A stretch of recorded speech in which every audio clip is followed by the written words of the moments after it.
Hello and welcome, listeners, to the Career Center Spotlight. I am your host, Douglas Phenix, the Career Center Coordinator here at Holy Names University. This podcast is all about bringing a spotlight to people who will share their personal journeys, insight, and career wealth and knowledge with you, so you can get an understanding of the work they do and how they go about it. I really hope you enjoyed this episode, and let's get it going. Another great Career Center Spotlight here. We have a very special guest. We have Nicole Adams, who is the HR coordinator with the Oakland, but now Las Vegas Raiders. And we had him at our career fair 1 year ago, and they also did some hiring stuff over this past summer and getting some of our students in and working with them. And so welcome, Nicole. Hi. So excited to have you here. This has been a long time coming. When I told you about this, you were super excited about it and took some hoops and everything to get to, but we're finally here, and I'm like super excited about all of this. Yes, I am too. I'm so glad to be here. So we're going to get right into it, Nicole. Go ahead and just tell us about yourself. Who is Nicole? The age-old question that scares a lot of people. So I am from Monterey Bay. I grew up there, born and raised. I moved away for college, and I went to UC Merced. After college, I quickly found out that a degree was not everything that they sold it to be. And there were a few things that I missed in school, like internships or different networking opportunities. So once I graduated, I had to kind of start from scratch and figure out how to start my career in HR. And I started taking opportunities to be administrative assistant and gaining some clerical skills. And after that, I found a recruiting role. And after that, I landed an HR assistant role. So that is my little story in a nutshell. Okay, so HR is a very interesting world and everything. And were you always interested in going into the world of HR, or?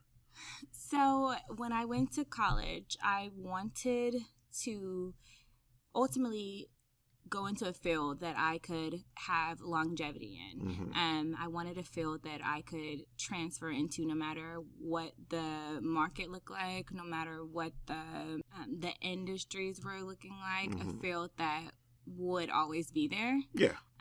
So I looked for guidance from my father and my aunts and my grandmothers who had went to college before me, and just asked them what their thoughts were.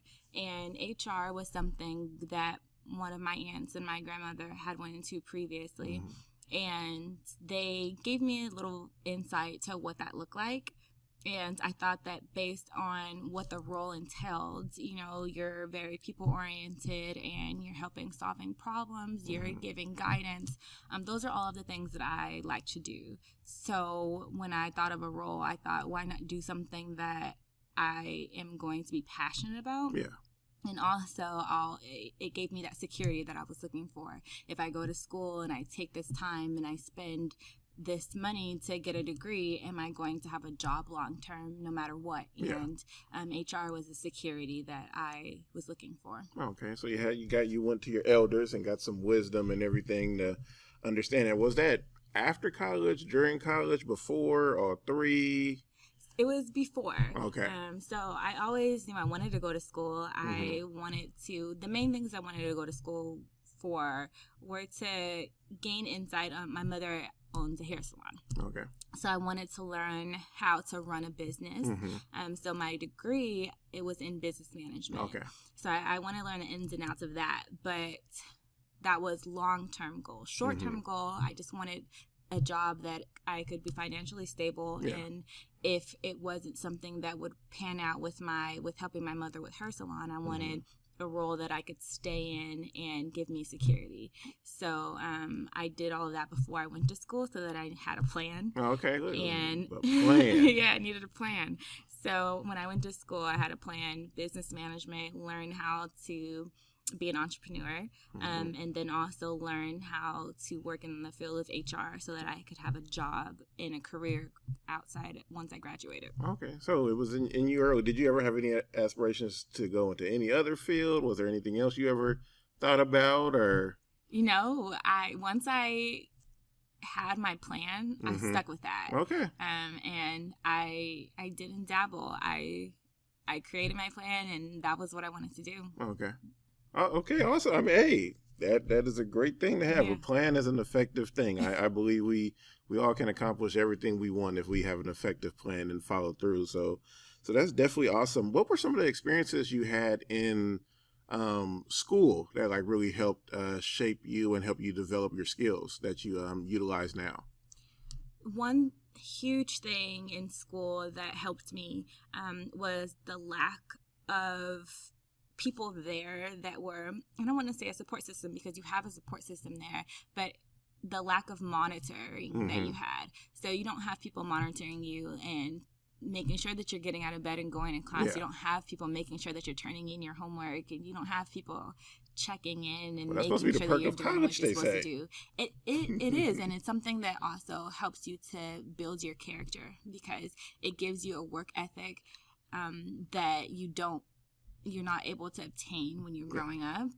You're a young adult, so you have enough time to make all of those mistakes. So there were some times that I didn't want to get out of bed for school. There were some assignments that I was like, I'm not going to. I was going to say, you were perfect or something. I was like, I don't know that person exists. I wasn't perfect. And you fall on hard times, and those times are what makes you learn and grow. And either you can allow yourself to go down that path, that wrong path where you're not doing what you're supposed to do and you're not accomplishing the goals and the tasks that you should be, or you can grow from that and say, hey, that's not the life I want to live. That's not me. I want to be better. I want to do what I'm supposed to do. I want to be on track. And I found that when I went to school, it gave me that opportunity to find myself and to find strength within myself and to push forward when no one was looking.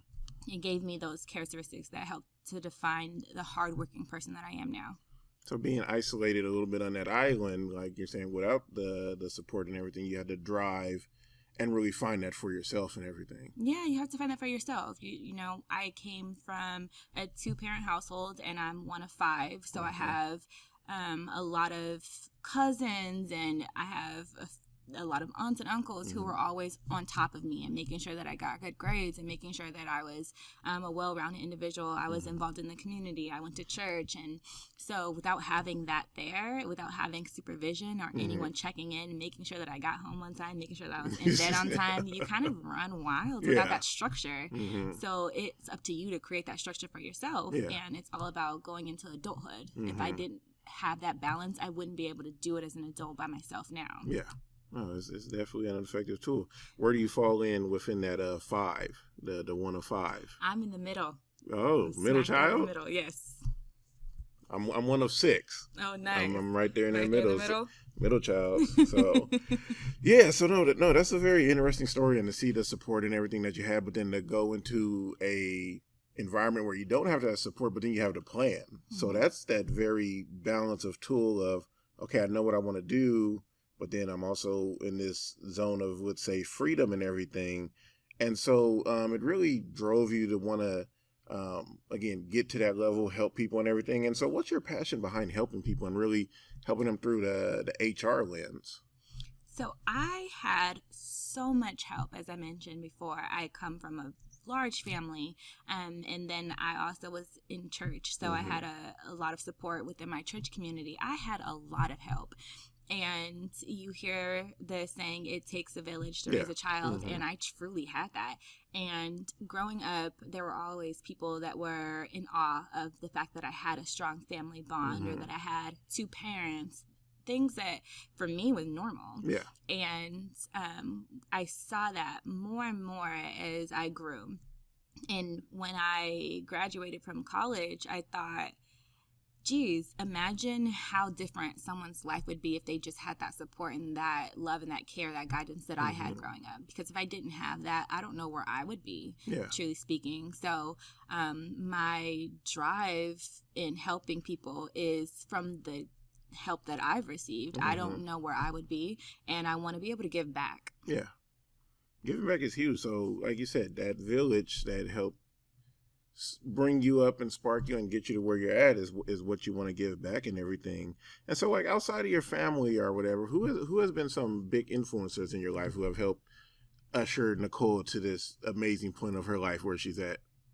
So I have had some amazing individuals in my life, and outside of my family, I've had a few teachers and professors who saw something in me that they wanted to hone in on, and they took a little extra tender love and care with me when I was in my classes. And if I was ever slacking off or not being who they knew I could be, they would give me a hard time. So those people quickly became guides for me through my high school and college career. And then I also had a lot of love and support, I keep mentioning, in my church home. Yeah. So I had my pastor, who was someone who was always doting on me and always pushing me. And having those people in my life, I am a people pleaser. So I knew that they expected great things from me, and I never wanted to disappoint them. And that helped to drive me a little bit. Okay. Yeah, it's great to have those external forces to be able to help drive us and succeed us. A lot of similarities in our life paths, as you share and everything. During your road and everything, what has been some of the struggles that you like really faced and everything that were those obstacles that were like, oh man, like not gonna get past this one, but you get to, just to share and like so students can understand. Okay, so when I went to school, I think when you're going to school, you are 17, 18 usually, and you come from, a lot of people come from more structure, more guidance, and when you go into college, you don't have that. So a typical 18-year-old away from my parents for the first time, I was excited about all that freedom. And when I first went to school, I still was very structured. And my first year in school, I was getting wonderful grades, doing wonderful things. Second year, I slacked off a lot, and I was with the C's Get Degrees program.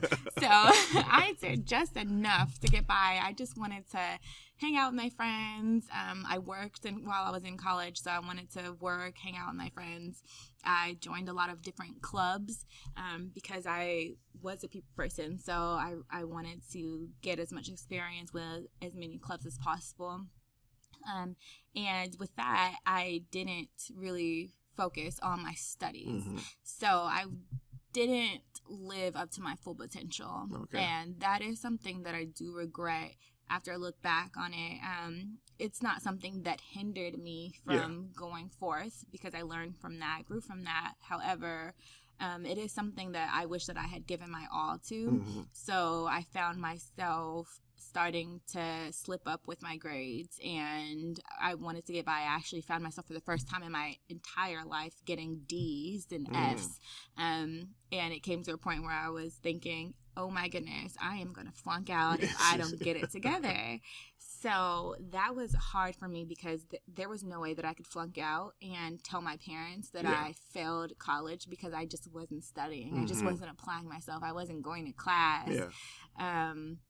So I had to pull myself together. I had seen a few of my peers flunk out, and of course they didn't tell their parents either. They enrolled in the junior college and stayed in Merced, and they just hid that from their family, and I did not want that for my life. And then the rules at my college got more strict, so they started failing people out very quickly. And that was a rude awakening for me. That was all the awakening I needed in order to get myself together. And after that, I was no longer on the C's Get Degrees program, and I was like, let me study, let me apply myself. I saw myself go from getting 40% on my math test to getting 100%. And I just was like, goodness, if I had just applied myself, I could have been on the dean's list every year. I could have done so many more things. And you don't realize that all of those opportunities that you have to succeed are things that are going to build you. They're the foundation, they're the building blocks for you to succeed later in life and after college. It may not seem like a lot now, But when you graduate, all of the people that you meet from being involved in those things or being a wonderful student, a well-rounded student, they are people that will help you later in life. So all of that is very important. It all comes back full circle. And when I graduated, I didn't have that because I wasn't focused on the right things. So it was a little bit harder for me to move forward. I had to figure out a new plan. And I had to figure out how to get to where I wanted to go without having the support from anyone from college because I didn't do what I needed to do to have that support. Yeah. So that was something that was challenging. Ultimately, it worked out because I figured out how to dig myself out of that little hole that I created for myself. But if you don't have to go through that, I wouldn't. Don't sign up for that program. No, don't sign up for that program. Do what you need to do. Stay focused. And there's always time for play. There's always time to have fun, but you want to stay focused. You're in school for a reason. Those student loans aren't going anywhere. So do what you need to do to make sure that you are getting all of the experiences from college, the fun experiences, the challenging experiences. You want it all because that's what's going to help you when you graduate. Awesome. Yeah. You got to have both. Yeah. So, and so you talked about that transition of being done and then now having to go and build those steps and everything to where you want to go. What did that look like for you? Like, how did you go about it? Like, okay, I'm done. I got my college degree.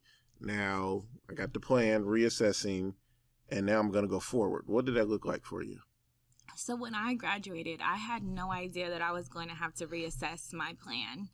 When I graduated, I was excited. I had my degree and I was ready. Business management, here I come. HR, here I come. Let's go. Nicole's here. Yes, I was here. I was ready, and that did not happen. So throughout my college career, I worked at the dining center, and I was a cashier. Okay. And for me, it was just a college job. It wasn't anything that was going to lead to anything else. I just needed to work and money through college. Yeah. But little did I know that was going to hold me back later. So when I graduated, all I could find were cashier jobs. And I got my first job at Sears, and I was like, this is not what I went to school for. This is not what I was studying for. I took so many math classes that I did not enjoy, 7 a.m. classes for this. And I also had a boss who talked to us like we were in preschool, and I was just like, this is not what I signed up for. So I quit, and I had to reassess myself, and I had to figure out how to get to where I wanted to go by taking a different route. I thought that it was going to be straightforward. I thought it was going to be A to Z, and it wasn't. And rarely ever is. No, I had no idea. No one really tells you that. People don't really tell you that in school. And you have your counselors that are wonderful, but they don't tell you all of the bad that comes with when you graduate if you don't do what you need to do in college. So I didn't take any internship programs. I didn't network. I wasn't a part of the business society. I didn't make lasting relationships with my professors or do anything or ask for any guidance or advice. So I had a difficult time doing this on my own when I graduated. And whenever I started to realize that all I was going to get were cashier jobs, I thought, okay, I have to start from scratch. So what I did was try to figure out what skill sets I had that I could leverage and figure out what role I needed to find in order for me to get to my ultimate goal of being in HR. And I found out that I needed to get some kind of clerical skills behind me. And things that you can simply do, like answer a phone or fax something or make a copy. People were not hiring me for those roles because I had never done it in a work profession. So I had to find professions that would build my resume. So I started applying for administrative assistant roles, any sort of clerical roles.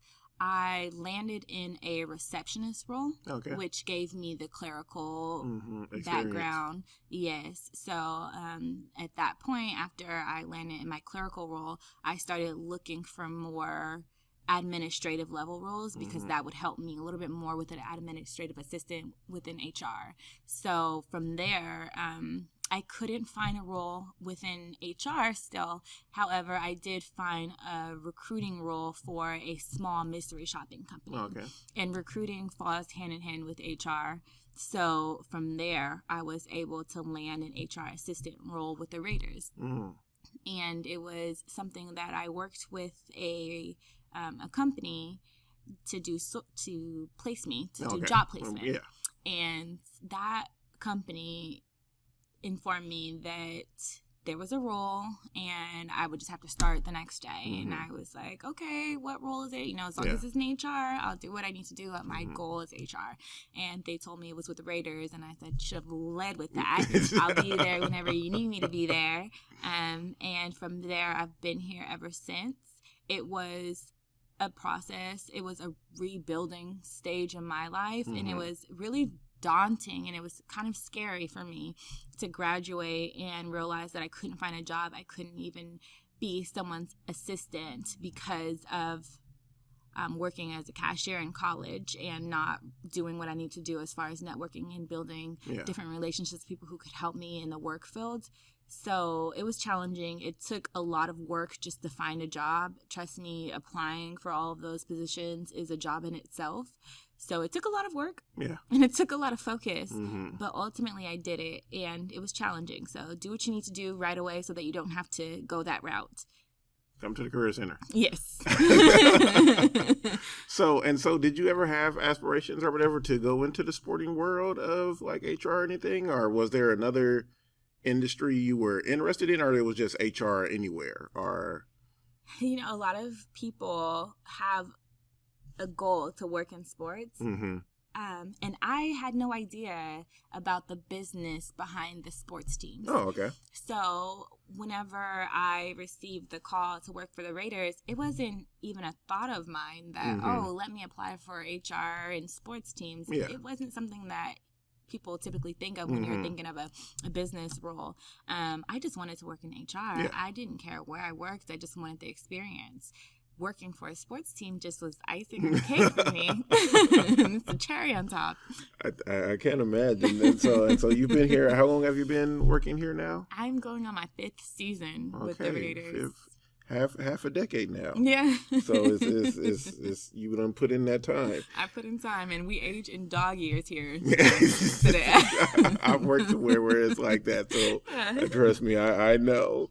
And so, what is a typical? Because usually people ask like, what's a typical day? But I would say, what's a like typical 2 days in your role, and like, what does that look like? Okay, so here I'm in charge of 2 people. Our administrative assistant and our recruiting administrator. And day to day for us currently, we're doing a lot of recruiting. So when I come into work, first I'm figuring out what the employees need, because working in HR, your employees are your clients.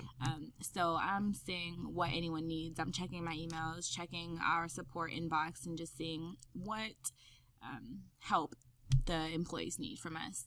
And after that, I'm meeting with my team and seeing what we have on our schedules, just seeing where I can help them and if I need any help to offload it to them.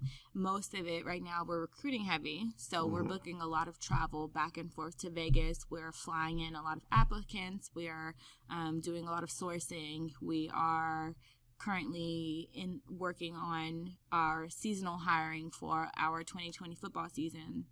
And we're also relocating people. So my day-to-day looks pretty much like recruiting, relocation, employee help, any kind of aid that they need.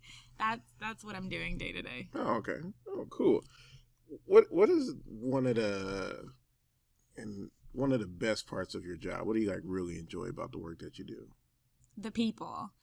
I really enjoy working with the people. There's something fulfilling when you get to come in and you are able to help someone who you give a lot of guidance in this role. And for me, for someone who enjoys being that help and that support, I love being able to guide someone. So when I help someone, even if it's a small thing that I help them with, their appreciation for that goes a long way, and it just lets me know that I am where I'm supposed to be. And it's fulfilling. And then you build these relationships because the company, a lot of people don't realize, very small. So we're a family. So when I get to come in and I see these people that I've grown with, And we go through all of these struggles together. We go through all these high points together. These people we're family. Yeah. So I can't imagine doing what I do without having these people, these bonds that I've built in my life right now. Mm-hmm. The amazing work that you do here, you've been putting in the time and everything. And so what do you feel like your role, your power is, one, as a woman in the sports industry, but then also what has it been like to really discover and find your voice in your role and everything as well? So it has been, I use challenging a lot because it really is all encompassing. Yeah. So either that or interesting. Yeah. Well, yeah, certainly. It's always interesting. Every day that I come here, I'm learning new things. Mm-hmm. So my role as a woman in sports has been daunting, to say the least. When I came into this industry, I had no backstory as to how it worked or the role that women play or all of the moving parts of the sporting world. I just came here to work. Yeah. And I learned quickly that it's a male-dominated industry, which a lot of people do know. But when you look on the business side, it's also male-dominated.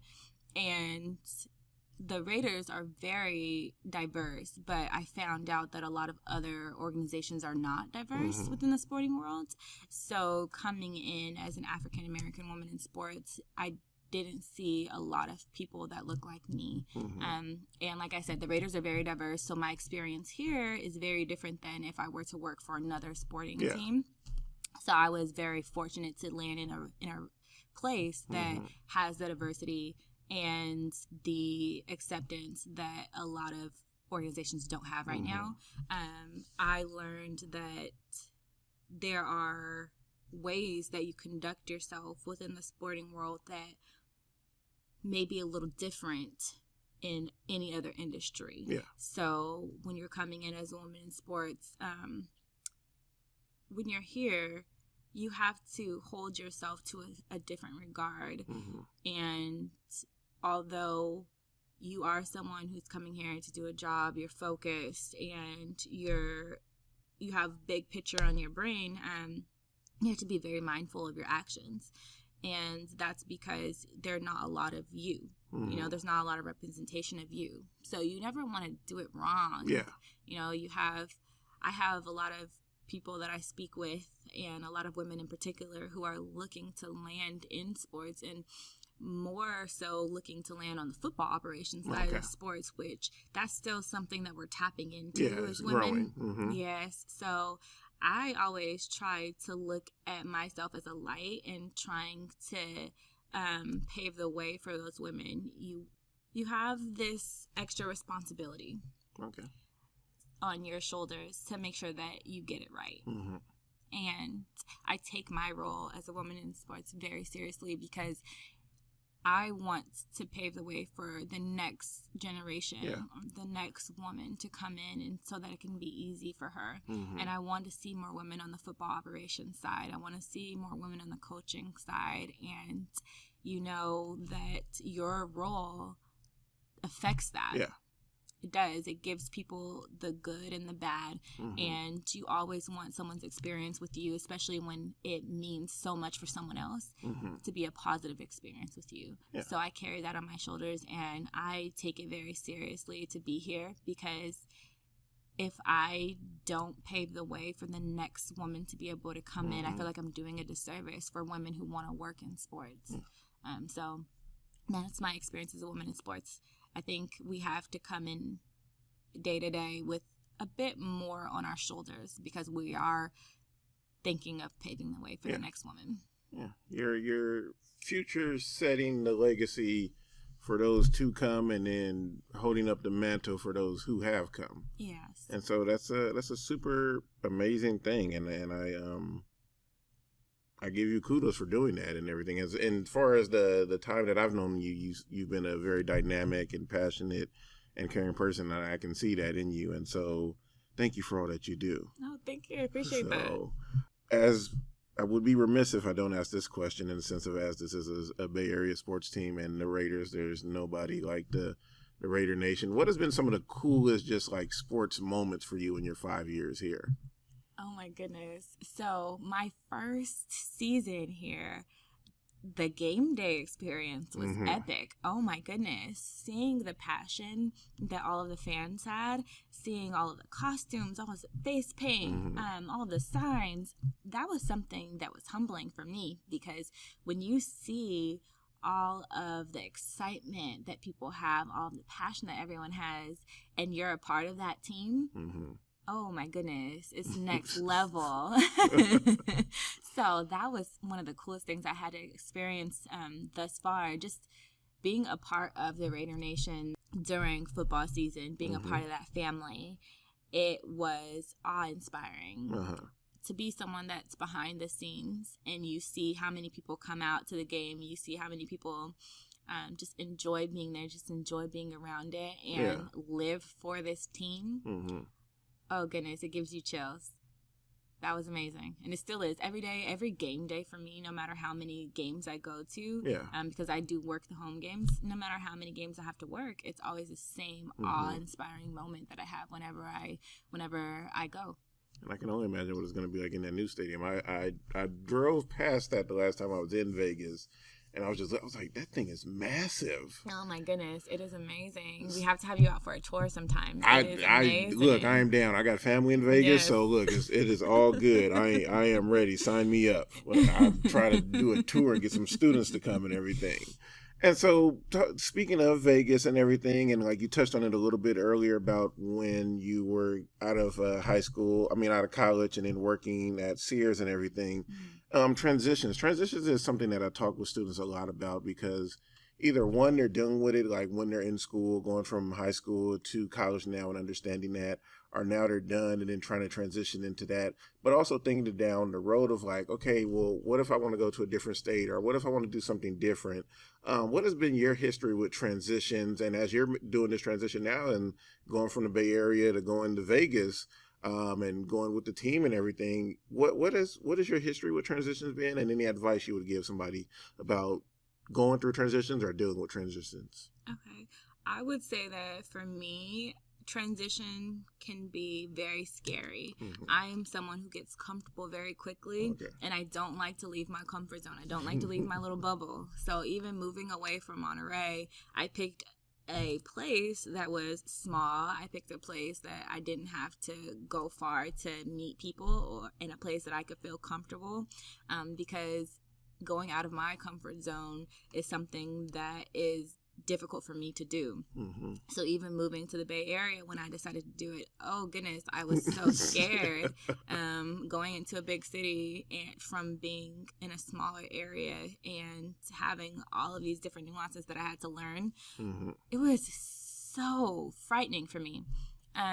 So I would say to make sure that you don't let fear hold you back. That's something that I've been trying to push through. My comfort zone, even moving out of California to Nevada, although that it's not very far, it's still something that's frightening. I'm moving away from my base and moving from my family. I've always been a 2-hour drive, and now I'm have to fly. So I would say, though, never to let that hold you back, because you never know what opportunities you're going to let go if you're scared and you live in a scared place. Transition is frightening, especially if you are someone like me who likes comfort and likes familiarity. Something new, something different is scary, but you should never let fear guide you. And I would say lean on your support system. And if you don't have a support system, find one, because you would be surprised how many amazing people are out there that want to be your support and don't want anything from you. They just want to help you. So I would recommend leaning on your support system when you have a transition, or finding a support system when you have a transition and going for it, making it whatever you want it to be, because we don't realize that it's all up to us. This journey is all up to you, and your experiences are going to be whatever you want them to be, whatever you make them out to be. It's up to you. The choice is yours, and that starts now. So whatever you want your day to look like tomorrow, that's what it's going to look like tomorrow. Whatever you want your journey to be in 5 years, that's exactly what it's going to be. It's up to you. And if you have the opportunity to transition, I would say take it and make sure that you do what you need to do to make it what you want it to be and to get the outcome that you want it to be. And like I said, lean on your support system. Lean on to your support system. Great advice. Thank you for that. And so as we get close to wrapping up here, HR, I'm running into a lot of students now that are really into HR. They're into helping people and everything. And running that. What advice would you give somebody looking to come into the field as a whole, and then maybe the field as a whole into if it was sports? Okay. So I'm going to give you the same advice my aunt gave me. Okay. Get all right. a job. Get a job. So when I asked my aunt, what should I do? Should I go get my MBA? Should I go to work? She said, start working. And this is not to say don't do what you need to do in school to get your degree or to get your school experience behind you to be able to go into a field like HR. Just to say that you do need some work experience behind you. So take that internship, network with someone who is in the field or can have you shake hands with someone who's in the field. Make sure that you go to your career center. They're going to help you. That's what they're there for. Make sure that you are looking out there for different avenues to help you set your life up in the direction that it should go. So if you are looking into HR, see what HR jobs are out there. And although you may not be qualified for all those jobs that are out there, you look at those job descriptions and you see what you need to do to be qualified for those jobs. So it starts now. And the hardest thing to do is to get a job when you have no experience. So that's something that people do not tell you. And in order to get a job, you have to have had a job, and a lot of us don't have that luxury when you're freshly graduating college. So you find a way to overcome that challenge by helping someone with something, doing, like, for instance, if you have someone you can shadow, maybe it's a cousin or it's an aunt or something that you can go to their job and just get some on-the-job training. Those little things you could add on your resume, you know. You don't have to get paid for the work that you're doing in order to add it onto your resume. Or if you have a club and you decide that you're going to be the note taker, or you decide that you're going to be the liaison between the club and the community, all of those little things help you to build your career. So I would say do your research. If you want to work in HR, do that research first. Go to your career center, talk to your counselors and see what help they can give to you. And then start from there. Let that be your first step. Second step, figuring out how you can get some sort of training so that you can have a job when you graduate. All right, awesome. And then any specific advice for if they're going into the sports world, or is it basically the same?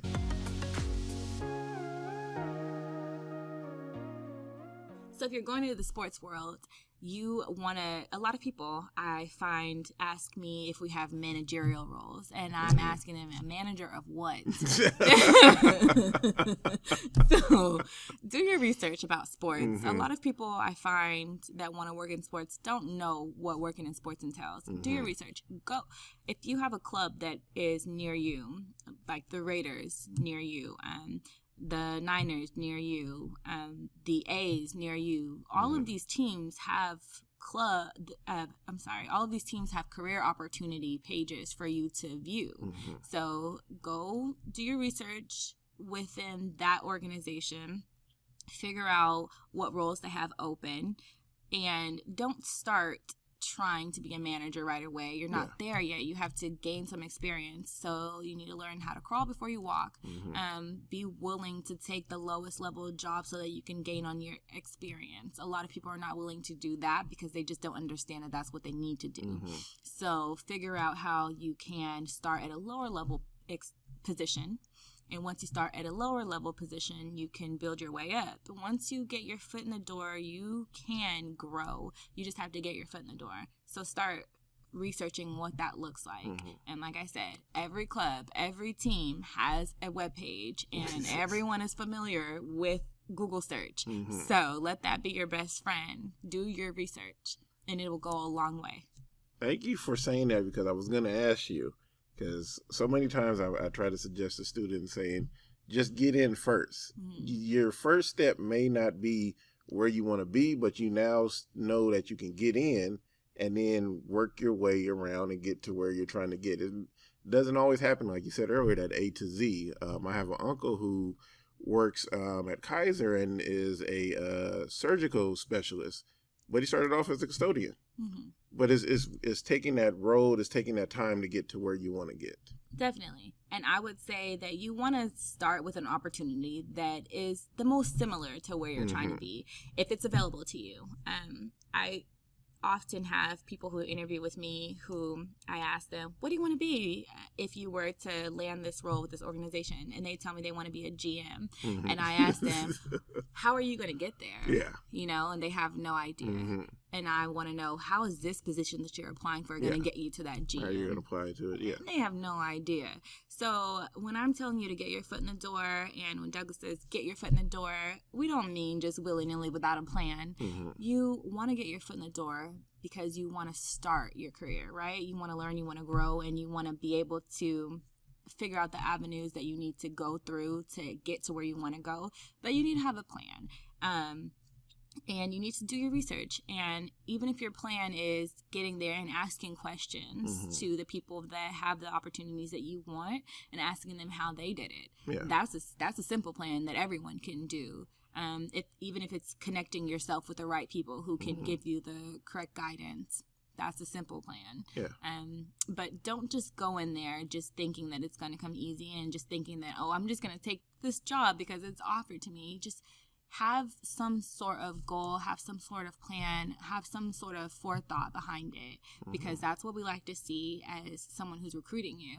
I want to see what your goals are, what your aspirations are, and then I'll guide you. I'll tell you what you need to do. I'll tell you where you need to be, but I want to see that you have something behind that. Yeah. See, there you go. I've been telling y'all, this coming from HR, okay? Come from HR, get in, wiggle around, have a plan, and get there. And if you don't know how to create the plan, ask somebody for the plan. Come to the Career Center, but mentors and everything as well. Oh, Nicole, amazing insight, amazing information. So now is the time this is called the Power of Three. I have 3 like rapid fire questions, just give your best answer to, and it's just for fun. It's nothing too crazy, nothing too hard. Challenging part of your job. The workload. You have heavy amount of workload for one individual, and in the sporting industry, it's different than any other industry because we work like a mom and pop shop. So it's really the workload it's the workload that's challenging. You have to learn how to move in a fast-paced environment with a heavy workload. That's why she's in the gym. She got her gym bag with her right now. She's about to go knock that thing out. All right. Favorite show or movie about a workplace? Oh my goodness. About a workplace? Yes. It would have to be Parks and Recreation. Okay, all right. Oh my goodness, it's hilarious. Okay. I love that show. Are there bits of Parks and Rec here? Do you guys have a Leslie Knope here somewhere? No, you know what? I wouldn't say that I could find the people that are in that show here in this building. Yeah. But it's just hilarious to me. Their work environment is hilarious. Yes. Ron Swanson with the desk and oh man. The one thing that I take from them, there was an episode that was treat yourself. Yeah. Oh, yeah. Yes. I always think about that when I'm at work. My boss actually gave me a placard that says treat yourself on it. And I always think about that whenever I'm having a particularly hard day. And I'm like, I'm going to go home and have some ice cream. I'm going to treat myself. There you go. What kind of ice cream is it? It's usually vanilla. I'm so plain. We got to throw some like chocolate syrup or something in there. So plain. Ooh, man. Okay. All right. So I'm gonna add in a bonus question now since you touched on that one because I forgot to ask that question. How do you treat yourself? How I treat myself. So and this is something that I like all young adults to do, is to live for you. All of my life, I've been so driven to be responsible, to do the right thing, to make sure that I am where I need to be in life. So I don't ever have fun. I realized that I stopped going on trips. I stopped taking vacation. I stopped hanging out with my friends so that I could be responsible. And that makes for a very lonely and a very frustrating life. So you want to make sure that you're having fun. Make sure that you have a strong friend group. Go on that trip. If you're getting a call at 10 p.m. to go out and you're not doing anything, go out, have fun. You're still young. Live your life, because you never know when the opportunity is going to be taken from you. And you want to do all that you can to just be well-rounded and just enjoy yourself. So right now I'm treating myself by I'm traveling. Okay. I'm spending so much time with my friends. I am, right now, I have a plan for adventures. Okay. So I'm trying something new every weekend. Oh, nice. I'm getting ready to go to an escape room tonight. Oh, okay. And I've never done that before. So all right. I am right now, this is adventure season for me. I took off the responsibility hat, I put on my young adult hat, and I'm trying to live my life to the best of my ability and just have fun. Have you been axe throwing? I just went axe throwing last weekend. I was very sore afterwards, but axe throwing was epic. That's my thing. I love axe throwing. I love. We'll have to talk about that off air. Yeah. Okay. All right. Last one. Finish this line. When I was 21, I was partying. When I was 21, I was partying. I loved it. Like I said, I'm a people person, so I was always the life of the party. There's no bad in that, but when you party responsible, and you make sure that you get your work done. I always was someone who got my work done, so even though I was in the C's to get degrees, planned for a little bit. At 21. You just dipped your toe in it for a minute. Yeah, I dipped my toe in for a little bit at age 20, but at 21, I was on my thing. And I made sure that I got my work done. I partied on the weekends. During the week, I was responsible. And then Friday hit, I was right back partying. Right back on it. Oh, 21. What a time. What a time. What a time. So, again, Nicole, thank you so much for this opportunity and sharing your wisdom, sharing your passion, sharing your love for what you do and who you are.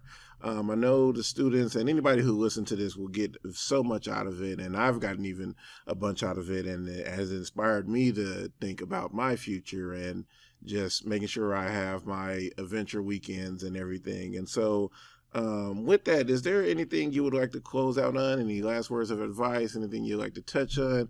Any call of actions for anyone listening to this? I'd say I challenge you all to go to your career center, speak with the lovely people who are there to help you and to guide you because they've been through all of this before, and ask them for their input. Start thinking about your future. You're never too young to think about that, and you're never too young to figure out a plan for your life. It's going to make you better for it, even if it's not the plan that you stick to. Just start thinking about it because your life today is going to shape your life in the future. So I challenge you to start now. Don't wait. All right. You heard it from Nicole. Start now. Are you on LinkedIn? I am on LinkedIn, Nicole Adams. And if you also want to get in contact with me and you can't find me through LinkedIn, reach out to Douglas because I will be responsive. We're a little busy right now, so you'll have to bear with me. But if he connects you with me, I will be more than willing to help you. All right. Thank you again, Nicole. Thank you. What another great episode. A lot of insight, a lot of great takeaways, but I want to hear from you. What did you take away from this? What resonated with you and, maybe tugged at your heart to call for a plan of action and something that you can apply in your life now or sometime in the near future? So make sure you go ahead and leave that comment. Let us know what's going down. What did you take away from this? Or if you just want to give us a shout out and be like, hey, you're doing a great job. Love to hear all of that feedback. And if you're listening to this on YouTube, make sure you hit that like button. Also subscribe and hit that notification button so you can get updates about all the new great episodes. So this has been another episode of the Career Center Spotlight with Douglas Phenix. Until next time, keep soaring, y'all.